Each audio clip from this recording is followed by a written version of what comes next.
We're going to be talking about the subject, we are not saved to remain silent. We are not saved to remain silent. And I would just need a few minutes of your time. Like I always like to say, I do not mind about my face. Words are more important than my face. Words are more important than my face. So you call yourself a Christian, and lots of people call themselves Christians. You call yourself a Christian, and if you do, we are not saved to remain silent. We are not saved to remain silent. We are saved to speak out. If you are not speaking out, then you are not saved. You have never experienced the new life that God gives with power to speak. We are saved to speak. We are saved to speak. We are saved to share the gospel to anyone that God puts along our way. It could be your neighbors, your friends, or your relatives, your spouses, or workmates, or anyone that the Lord puts along your way, my friend. You are called to speak.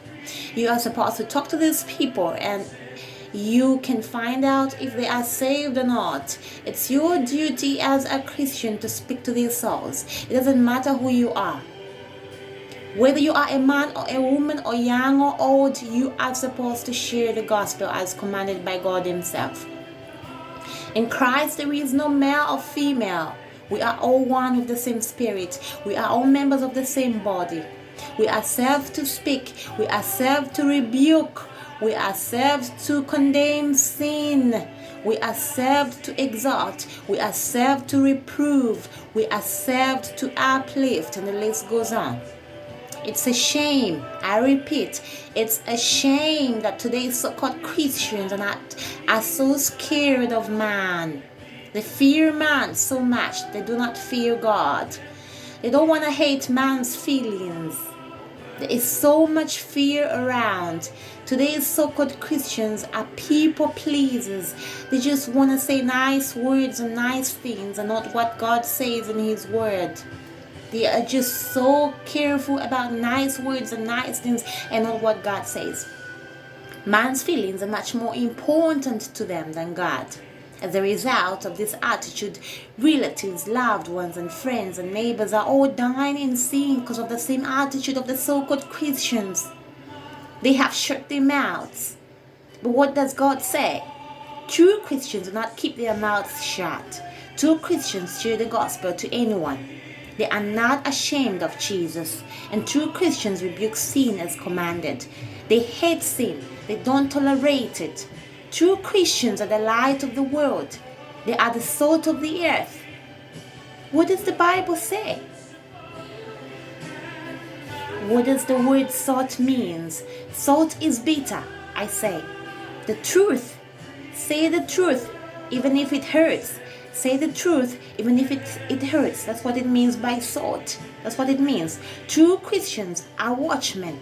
They reprove, rebuke, condemn, exhort, uplift. The list goes on. True Christians, my friends.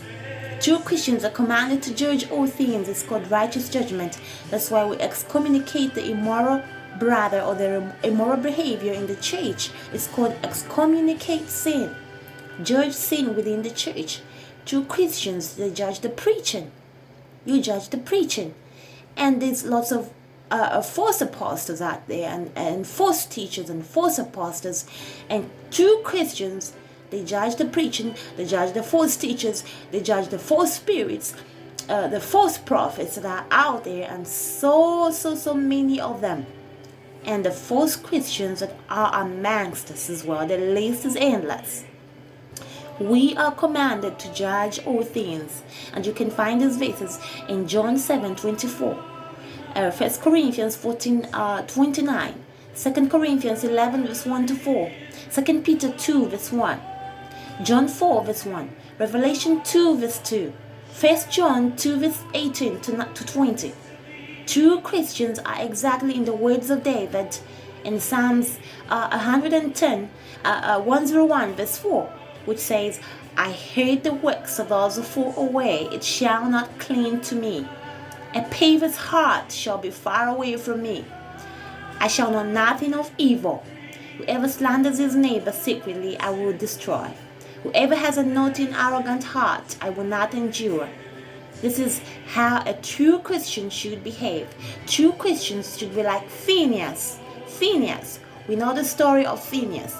They should be like Jeremiah, or Jehu the seer, or Josie, or Paul, or David, or Jehoshaphat, or the apostles who condemned what Ananias and his wife did.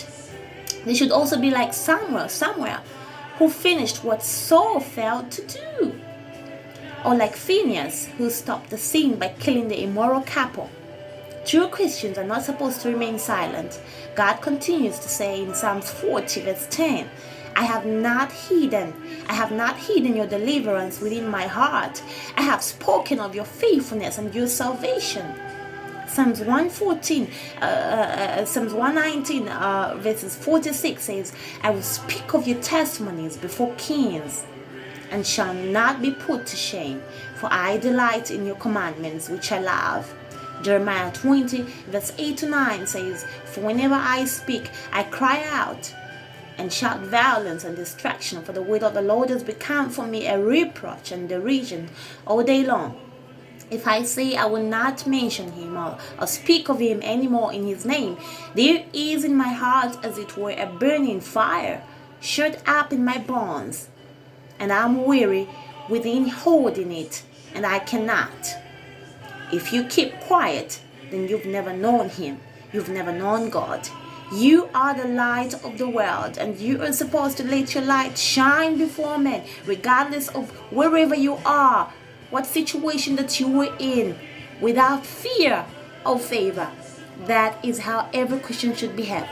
Jesus said, if any man is ashamed of me, I will be ashamed of that person when I return again on the judgment day. So every Christian, you are commanded to speak the gospel, to share the gospel, to talk to your dying relatives, to your dying friends, and all those that are lost in sin. You are supposed to speak to them, for you will be accountable to God someday. So if you need any more of my videos, subscribe to my channels. And if you need help, if you want to look me up, I'm on Facebook. Thank you so much for your time. We'll see you in the next video.